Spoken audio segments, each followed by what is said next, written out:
ಚುನಾವಣೆಗಳಿಲ್ಲ ಆದರೂ ಸಹ ಭಾರತೀಯ ಜನತಾ ಪಾರ್ಟಿ ಜನಾಕ್ರೋಶ ಯಾತ್ರೆಯನ್ನ ಕೈಗೊಂಡಿದೆ. ಮೈಸೂರಿನಲ್ಲಿ ತಾಯಿ ಚಾಮುಂಡೇಶ್ವರಿಗೆ ಪೂಜೆಯನ್ನು ಸಲ್ಲಿಸಿ ನಮ್ಮ ಜನಾಕ್ರೋಶ ಯಾತ್ರೆಗೆ ನಮ್ಮ ಕೇಂದ್ರದ ಸಚಿವರಾಗಿರ್ತಕ್ಕಂಥ ಪ್ರಹ್ಲಾದ್ ಜೋಶಿ ಅವರು ಚಾಲನೆಯನ್ನು ನೀಡಿದರು. ಸಾಕಷ್ಟು ಜನ ಪತ್ರಕರ್ತರು ಪ್ರಶ್ನೆ ಮಾಡಿದ್ರು, ಏನು ಈಗ ನೀವು ಜನಾಕ್ರೋಶ ಯಾತ್ರೆ ಮಾಡ್ತಾ ಇದ್ದೀರಲ್ಲ ಅಂತ ಹೇಳಿ. ಅನ್ನೋದು ಕೇಳಿದೆ. ಭಾರತೀಯ ಜನತಾ ಪಾರ್ಟಿ ಜನಾಕ್ರೋಶ ಈ ಒಂದು ಹೋರಾಟಕ್ಕೆ 3 ಕಾರಣಗಳಿದೆ. ಮೊದಲನೇದಾಗಿ, ಈ ರಾಜ್ಯದಲ್ಲಿ ಸಿದ್ದರಾಮಯ್ಯ ನೇತೃತ್ವದ ಕಾಂಗ್ರೆಸ್ ಸರ್ಕಾರ ಅಧಿಕಾರಕ್ಕೆ ಬಂದಾಗಿನಿಂದ 50 ಹೆಚ್ಚು ಜನಸಾಮಾನ್ಯ ಬಳಸತಕ್ಕಂಥ ಅಗತ್ಯ ವಸ್ತುಗಳ ಮೇಲೆ ಬೆಲೆ ಏರಿಕೆಯನ್ನು ಮಾಡಿದ್ದಾರೆ. ಎರಡನೇ ಕಾರಣ,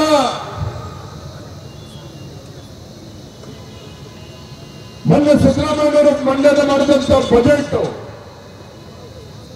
ನನಗೆಲ್ಲ ಒಂದು ಕಡೆ ಅನ್ನಿಸ್ತಾ ಇತ್ತು. ಮಂಡ್ಯದ ಮಾಡಿರ್ತಕ್ಕಂಥ ಬಜೆಟ್ ಅನ್ನ ನೋಡ್ತಾ ಇರ್ಬೇಕಾದ್ರೆ ನಾವು ನಮ್ಮ ಶಾಸಕರು ಇದು ಪಾಕಿಸ್ತಾನದಲ್ಲಿ ಮಂಡನೆ ಮಾಡ್ತಾ ಇರ್ತಕ್ಕಂಥ ಬಜೆಟ್ ಅಥವಾ ಕರ್ನಾಟಕ ರಾಜ್ಯದಲ್ಲಿ ನಮ್ಮ ದೇಶದಲ್ಲಿ ಮಂಡನೆ ಮಾಡ್ತಾ ಇರ್ತಕ್ಕಂಥ ಬಜೆಟ್ ಅಂತ ಹೇಳಿ ಅನುಮಾನ ಮಾಡ್ತಕ್ಕಂಥ ನಿಟ್ಟಿನಲ್ಲಿ ಸಿದ್ದರಾಮಯ್ಯವರು ಬಜೆಟ್ ಅನ್ನು ಮಂಡನೆ ಮಾಡ್ತಾ ಇದ್ರು. ಮೂರನೇ ಕಾರಣ, ಮಾತಕ್ಕಿದ್ರೆ ಕಾಂಗ್ರೆಸ್ ಇವತ್ತು ದಲಿತರ ಬಗ್ಗೆ ಮಾತನಾಡ್ತಾರೆ, ಡಾಕ್ಟರ್ ಬಾಬಾ ಸಾಹೇಬ್ ಅಂಬೇಡ್ಕರ್ ಬಗ್ಗೆ ಮಾತನಾಡ್ತಾರೆ. ಕಳೆದ 20 ತಿಂಗಳಲ್ಲಿ ಸಿದ್ದರಾಮಯ್ಯವರು ಮುಖ್ಯಮಂತ್ರಿಗಳಾದ್ಮೇಲೆ ಯಾರು ದಲಿತರ ಚಾಂಪಿಯನ್ ಅಂತ ಹೇಳಿ ತಮ್ಮ ಬೆನ್ನನ್ನು ತಾವು ಕಟ್ಕೊಳ್ತಾರೆ ಅಂತ ಸಿದ್ದರಾಮಯ್ಯವರು ರಾಜ್ಯದ ಮುಖ್ಯಮಂತ್ರಿಗಳಾಗಿ ಕಳೆದ 20 ತಿಂಗಳಲ್ಲಿ 38,500 ಕೋಟಿ ಯಾವ ಹಣ ಪರಿಶಿಷ್ಟ ಜಾತಿ ಪರಿಶಿಷ್ಟ ಪಂಗಡಗಳ ಸಮುದಾಯದ ಸಾಮಾಜಿಕ ಶೈಕ್ಷಣಿಕ ಅಭಿವೃದ್ಧಿಗೋಸ್ಕರ ಮೀಸಲಿಡಬೇಕಾಗಿತ್ತು ಆ ಹಣವನ್ನು ಇವತ್ತು ದುರುಪಯೋಗ ಮಾಡಿಕೊಂಡಿದ್ದಾರೆ. ಈ 3 ಕಾರಣಗಳನ್ನು ಹಿಡ್ಕೊಂಡು ಭಾರತೀಯ ಜನತಾ ಪಾರ್ಟಿ ಜನಾಕ್ರೋಶ ಯಾತ್ರೆ ಮಾಡ್ತಾ ಇದೆ. ಒಂದು ವಿರೋಧ ಪಕ್ಷವಾಗಿ ನಮ್ಮ ಕರ್ತವ್ಯ ಇದೆ. ಆಡಳಿತ ಪಕ್ಷ ತನ್ನ ಜವಾಬ್ದಾರಿಯನ್ನು ಮರೆತಾಗ, ಆಡಳಿತ ಪಕ್ಷದ ಚುಕ್ಕಾಣಿ ಇರ್ತಕ್ಕಂಥ ಅಧಿಕಾರದ ಚುಕ್ಕಾಣಿ ಇರತಕ್ಕಂಥ ರಾಜ್ಯದ ಮುಖ್ಯಮಂತ್ರಿಗಳು ತಮ್ಮ ಜವಾಬ್ದಾರಿಯನ್ನು ಮರೆತಾಗ ಆ ಜವಾಬ್ದಾರಿಯನ್ನು ನೆನಪು ಮಾಡ್ತಕ್ಕಂಥ ಕೆಲಸ ಒಂದು ವಿರೋಧ ಪಕ್ಷವಾಗಿ ನಾವು ಮಾಡಲೇಬೇಕಾಗಿದೆ. ಹಾಗಾಗಿ ಭಾರತೀಯ ಜನತಾ ಪಾರ್ಟಿ ಇವತ್ತು ಜನಾಕ್ರೋಶ ಯಾತ್ರೆ ಮಾಡ್ತಾ ಇದೆ.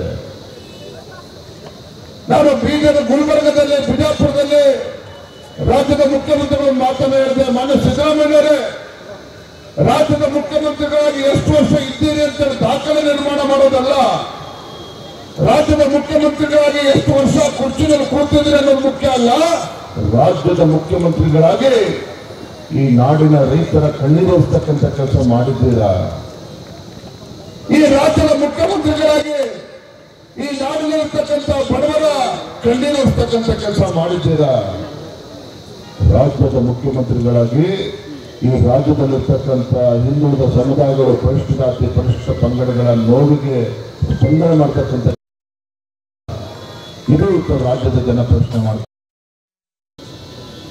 ಯಾವ ಕರ್ನಾಟಕ ರಾಜ್ಯ ಹಿಂದೆ ಸನ್ಮಾನ BS ಯಡಿಯೂರಪ್ಪನವರು ಭಾರತ ಇದ್ದಾಗ ಇಡೀ ದೇಶದಲ್ಲಿ ಗುಜರಾತ್ ನಂತರದಲ್ಲಿ ಅಭಿವೃದ್ಧಿ ವಿಚಾರದಲ್ಲಿ 2ನೇ ಸ್ಥಾನದಲ್ಲಿತ್ತು. ತಮಗೆ ನೆನಪಿರ್ಬೋದು, ಪ್ರಧಾನಮಂತ್ರಿ ನರೇಂದ್ರ ಮೋದಿಜಿಯವರ ಕಾರ್ಯಕಾಲದಲ್ಲಿ ಕರ್ನಾಟಕ ರಾಜ್ಯ 2ನೇ ಸ್ಥಾನದಲ್ಲಿತ್ತು ರಾಜ್ಯ ಅಭಿವೃದ್ಧಿ ವಿಚಾರದಲ್ಲಿ.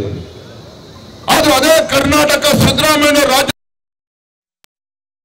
ಕೇವಲ 20 ಇವತ್ತು ಕರ್ನಾಟಕ ರಾಜ್ಯ ದೇಶ ನಂಬರ್ 1 ಸ್ಥಾನದಲ್ಲಿ. ಯಾವುದಕ್ಕೆ? ಅಭಿವೃದ್ಧಿ ವಿಚಾರದಲ್ಲ, ಅಭಿವೃದ್ಧಿ ವಿಚಾರದಲ್ಲ, ಭ್ರಷ್ಟಾಚಾರದಲ್ಲಿ ಇಡೀ ದೇಶದಲ್ಲಿ ನಂಬರ್ 1 ಸ್ಥಾನವನ್ನು ಗಳಿಸಿರ್ತಕ್ಕಂಥ ರಾಜ್ಯ ಯಾವುದು ಅಂತ ಹೇಳಿದ್ರೆ ನಮ್ಮ ಕರ್ನಾಟಕ. ಇವತ್ತು ಭ್ರಷ್ಟಾಚಾರದ ನಂಬರ್ 1 ಸ್ಥಾನ. ಸಿದ್ದರಾಮಯ್ಯನವರೇ, ಇವತ್ತು ಭಾರತೀಯ ಜನತಾ ಪಾರ್ಟಿ ಅಧ್ಯಕ್ಷ ವಿಜೇಂದ್ರ ಮಾತನ್ನ ಹೇಳ್ತಾ ಇಲ್ಲ, ಮಾನ್ಯ ಮುಖ್ಯಮಂತ್ರಿಗಳ ಆರ್ಥಿಕ ಸಲಹೆಗಾರರಾಗಿರ್ತಕ್ಕಂಥ ಬಸವರಾಜ ರೆಡ್ಡಿ ಅವರು ಈ ಸರ್ಟಿಫಿಕೇಟ್ ಅನ್ನ ನಿಮಗೆ ಕೊಟ್ಟಿದ್ದಾರೆ.